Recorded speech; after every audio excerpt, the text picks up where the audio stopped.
Hello students, how are you all? Welcome back to the revision session of English.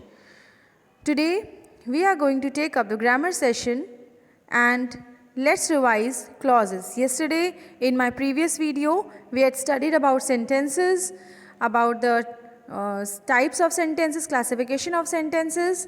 So today let's discuss about clauses. Alright, what are clauses? What are the types of clauses? So what is clause? Clause is nothing but a part of sentence. क्या होता है? एक sentence का part होता है. In a sentence there can be many clauses. एक sentence में एक से ज़्यादा क्लॉजेज हो सकते हैं. So what are clauses? Clause are the combination of clauses are the combination of subject and verb.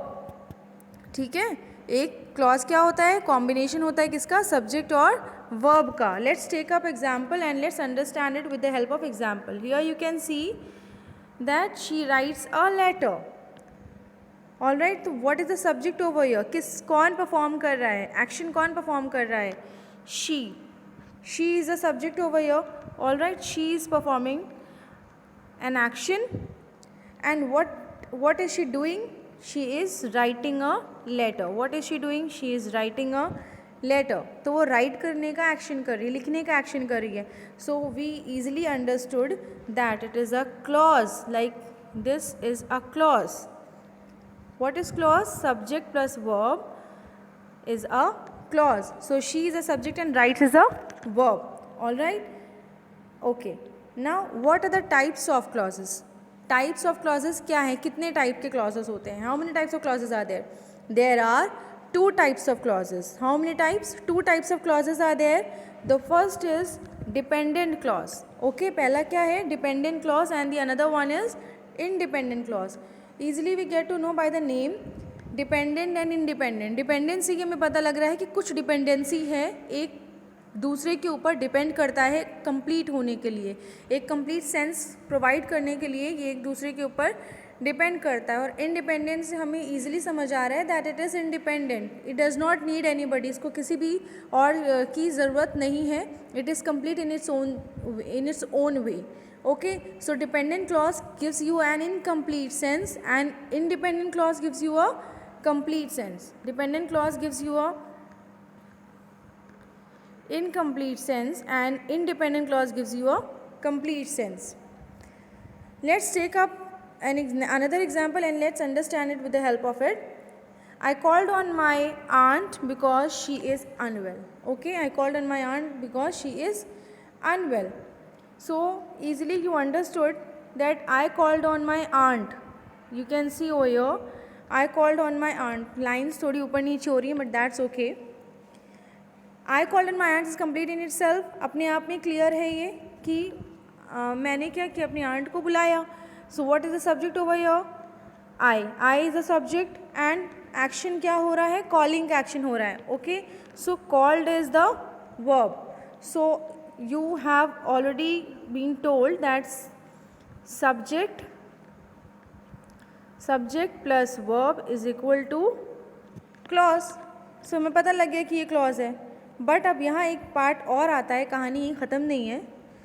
Makes complete sense. It gives you a complete sense. I called on my aunt क्या है? Complete sense they रहा है. मतलब आपको समझ आ रही है चीज़ें. डिपेंडेंसी किसी की किसी पे नहीं है. बट आगे का जो पार्ट है हमारा, बिकॉज शी इज़ अनवेल. अब ये बिकॉज शी इज़ अनवेल मतलब क्या? आप अगर आपको सुनने को मिलता है, देखने को मिलता है बिकॉज शी इज़ अनवेल, तो आप समझ नहीं पाएंगे क्योंकि इसको आपको पता लग रहा है कि ये किसी की नीड है इसको.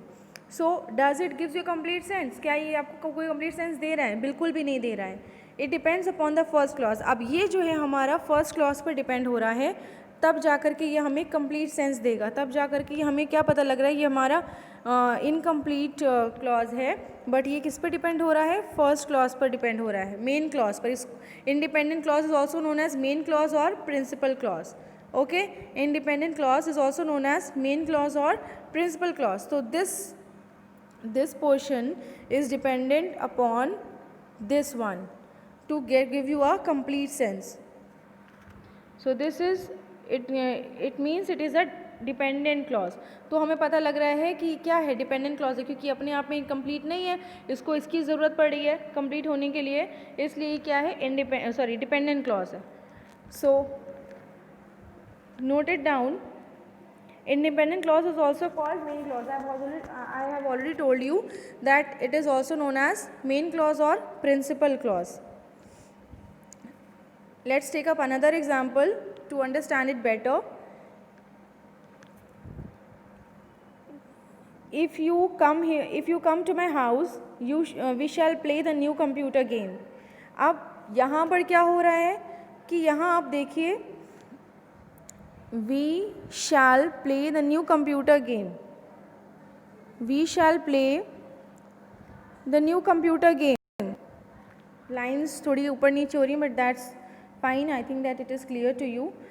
तो we shall play the new computer game में आपको समझ आ रहा है कि मतलब इसमें कोई भी डिपेंडेंसी नहीं है. We shall play the new computer game मतलब हम नया कंप्यूटर गेम खेलेंगे. हमें यहाँ पर सब्जेक्ट भी मिला है, वर्ब भी मिला है, तो ये डिपेंड बिल्कुल भी नहीं है. बट यहाँ पर क्या है, the next another problem is that if you come to my house, तो अगर तुम मेरे घर आओगे तो, अब तो क्या, इसको किसी की ज़रूरत है, it need something to get it complete, then we will add this we shall play the new computer game. मतलब तुम मेरे घर आओगे तो हम क्या करेंगे, नया कंप्यूटर गेम जो मेरे पास आया है वो हम खेलेंगे.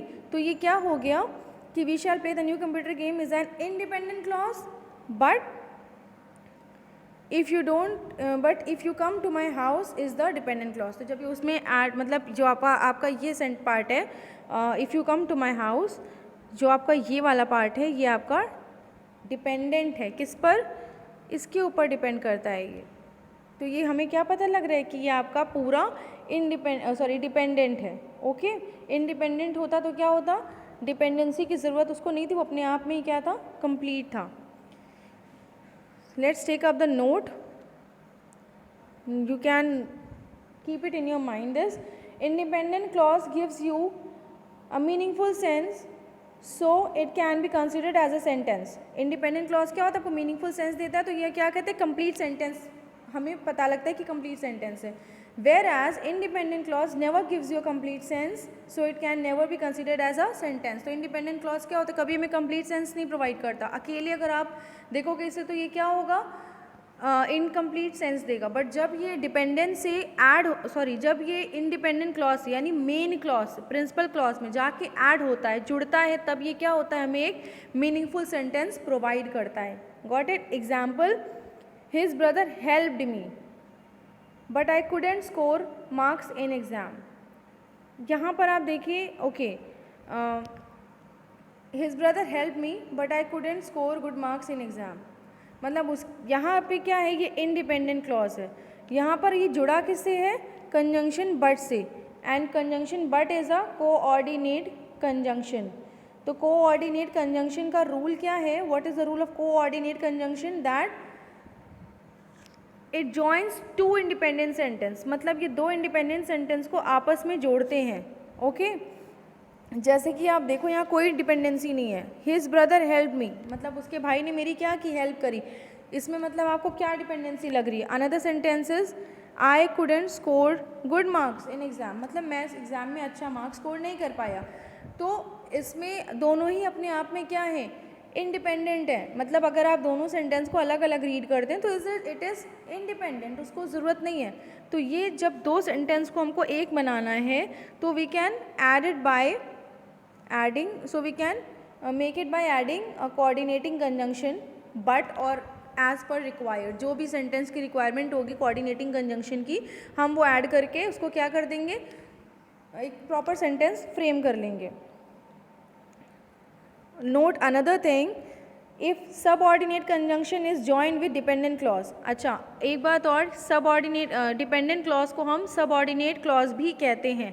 क्यों कहते हैं, क्योंकि उसमें सब वो एक मीनिंग प्रोवाइड करने के लिए सेंटेंस में सबऑर्डिनेट कंजंक्शन से ऐड होता है. If subordinate conjunction is joined with dependent clause excuse me, if subordinate conjunction is joined with dependent clause along with main clause then it is called subordinate clause. Okay, यानी कि अगर कोई clause में subordinate conjunction add हुआ है और वो main clause के साथ ऐड हुआ है तो वो क्या होगा, हमारा सबऑर्डिनेट कंजंक्शन कहलाएगा, सबऑर्डिनेट कंजंक्शन होगा.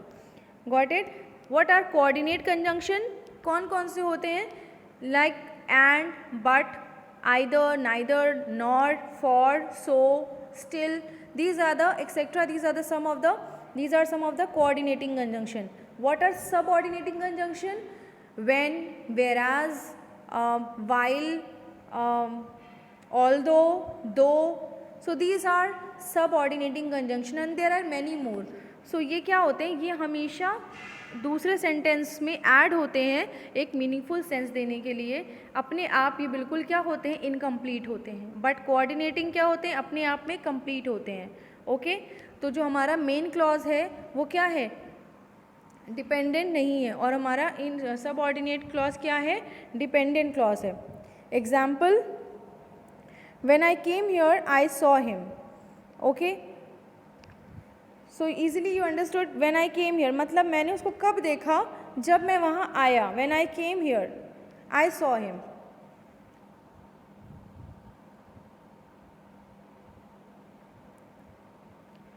Types of subordinate conjunction, subordinate clauses. Now subordinate clause और dependent clause divided into 3 parts. ठीक है, ये इसके 3 टाइप्स होते हैं, 3 पार्ट्स में डिवाइडेड है.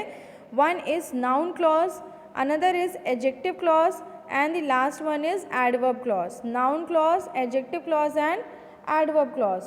So will discuss about these clauses in my next video. I hope that till here you have understood the whole thing. All right, so take care and thank you.